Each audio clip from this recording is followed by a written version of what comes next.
Today, we're looking at Diamine Macassar. Hi, I'm Adam, and I'm an ink guy. I get inks, test them, and share the results with you. Now, Diamine Macassar is a brown ink. To make sure I have a range of experience with this ink, I do the writing samples, I put the ink into a different pen for a day, I then put it into a fountain pen Revolution with their Himalaya with their flex nib to take my notes for this video. Before we get to the writing samples, let's look at the sciencey bits. Up first is the chromatography, and I agree with Vita that I've learned a lot by doing multiple chromatographies. The one on the left is done the way it's supposed to be done. I put a line of ink down, immediately put it into water for 10 to 15 seconds. And we see this very nice gray across the bottom, and it works its way up, and see a very dark brown at the top. The one on the right I let dry for 10 minutes before I dunk it into water. And the most noticeable difference between the two of them is the gray at the bottom. It shows that this particular ink very likely has some resistance qualities to it, but more with the gray than the brown. Resistance tests are done to see how this ink can be expected to perform on the page, and more importantly, how hard would it be to clean from your pens. I let the smear dry for 3 days before testing it. Looking at the highlighter, very surprisingly for me, it does not do well. Not well at all. It spread way out, it feathered way out, it became blurry to read, which makes me say I don't want to use this ink in a note-taking situation. Now that being said, it is the brown of the ink that is going all over the place, but regardless, I don't feel that your writing would be usable afterwards.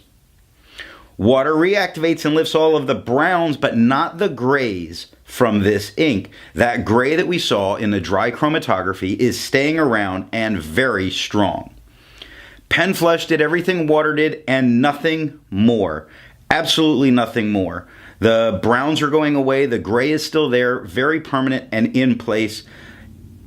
It is a little alarming with that. Bleach did not obliterate it. It took all the ink, but it left this staining still behind. This is just my warning to use an inexpensive pen to test it to make sure that I don't get any kind of staining. For the inks I've tested, I have found an average viscosity of 2.5, with the realm of normal being from 2.1 to 2.9. Diamine Macassar has a viscosity of 2.16, making it normal, the very low side of normal, but normal. To find my average dry times, I use my writing samples done on Clairefontaine, Tomoe River, and Rhodia paper with the extra fine and medium nib. For the inks I've tested, I have found an average dry time of 17 seconds, with the realm of normal being from 13 to 21 seconds. Diamine Macassar has an average dry time of 21 seconds, making it to be a normal ink, the very high side of normal, but still normal. Now, let's look at the writing samples. I picked this ink up in sample form, and to keep my writing samples consistent, I use a Jinhao 159 with a Goulet 1.1 stub, a Jinhao X450 with a Goulet medium, and a Jinhao X750 with a Goulet extra fine. Let's take a look at Clairefontaine. We have no bleeding, no ghosting. That 1.1 has no feather, spread, halo, sheen, or shade. It's a dark rich brown all the way through. The extra fine, it looks a little bit lighter as a tone, just a tad lighter. It has no feather, spread, halo, sheen, no shade. It's a beautiful brown color. It's chocolatey, but I don't tend to care for the chocolate browns, but I like this one. So I don't tend to care for them, but this one is neat. 13 seconds to dry. Medium, a little bit darker tone again. Back to what we saw with the 1.1. No feather, spread, no halo, no sheen, no shade. 22 seconds to dry. I think it's worth it for the color of this ink. I know I love shading ink, and this one doesn't really do it, but it's just wow.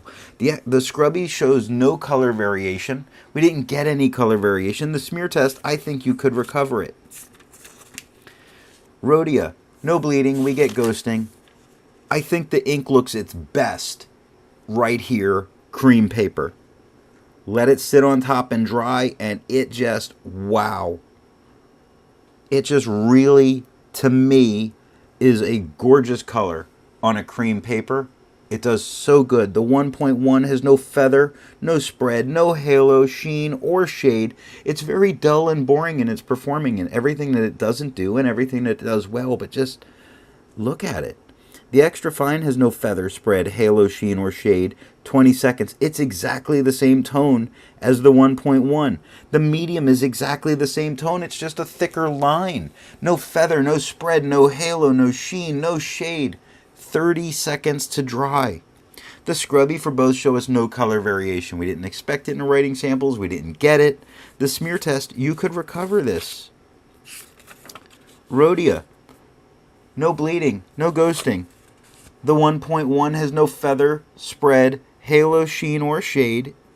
Beautiful, rich brown. Really nice. Just look at it. Nice. Extra fine, no feather, spread, halo, sheen, no shade. It's the same tone. The same exact tone. That kind of consistency does have its place. It does do some very neat things when it's like that. It's great to have that consistency and say, this is the color I'm using, not this is the color and it alters by pen. And there's plenty of times where I like an ink to alter by pen. So I'm very indecisive in these ways. But this one, it's great to know that it's always the same. 15 seconds to dry on the extra fine. The medium, no feather, spread, halo, sheen, or shade. 23 seconds to dry. The exact same tone as the extra fine. The scrubby for both show no color variation. We didn't get any color variation. And the smear test, you could recover it if you smeared it. Original Crown Mill, laid paper. We have no bleeding, no ghosting. I mean, very minor. It wouldn't stop you from writing on the back of the page. Not at all. The 1.1 is no feather, spread, halo, sheen. It is super dark and rich here and still a brown. So often when browns get super dark, they turn to like a black. This one did not. This one stays a super rich, dark brown. Extra fine, no feather, spread, halo, sheen, or shade. 8 seconds. Same tone of brown. Gorgeous. The medium, the same tone of brown as the extra fine and the 1.1. No feather, spread, halo, sheen, or shade. 16 seconds to dry. In how they all look, the medium looks fantastic. It looks best, even though the tones are the same. The line thickness affects the way that we get to see it. I think that looks amazing. 16 seconds. Scrubby of the extra fine and the medium both show no color variation. We didn't expect it. We didn't get it. The smear test. I don't think you could recover this though. Black and red paper. No bleeding and no ghosting. That 1.1 has no feather, spread, halo, sheen, no shade. Super consistent ink because when we go to the extra fine, same tone of brown again with no feather, spread, halo, sheen, or shade. 10 seconds to dry. Same tone of brown on the medium. It's so consistent. I call them boring when they're like this. That's the note I give myself. Boring means predictable. It's not bad. The medium has no feather, spread, halo, sheen, or shade. 17 seconds to dry. Exact same tone. Wow. Scrubby of the extra fine and the medium have no color variation. We didn't expect it. We didn't get it up here. The smear test, you could actually recover it. Poor Limone. Limone has a whole lot of bleeding spots, but it did not touch the page underneath. It will not let you use the back of the page. It's not really ghosting. The 1.1 does, or sorry, the extra fine does a whole lot better than the 1.1 or the medium. You can't use the back of the page, but at least it didn't hit the page underneath. So if you use one side of paper, this is not a bad way to go. That being said, the 1.1, it has spread, it has feathering, tiny little feathering all over it. It's not distracting in the end of the world, but it is there. It really points itself out in the S's and on the top of the M. It has no halo, no sheen, no shade. The extra fine has the same tone of brown. It has no feather, no spread, no halo, no sheen, and no shade. It took 8 seconds. The medium has some spread. It's a little thicker than a medium normally. It has feathering all over it. Tiny little feathering all over. Lazy as a word looks horrible. Horrible. Dry looks horrible. The end of quick looks horrible. Tiny little feathers all over. It gives it a blurry kind of look and effect. Unless blurry is what you're going after. Maybe Sasquatch is not blurry on film, but is actually drawn with limon paper and this ink. That's what it is.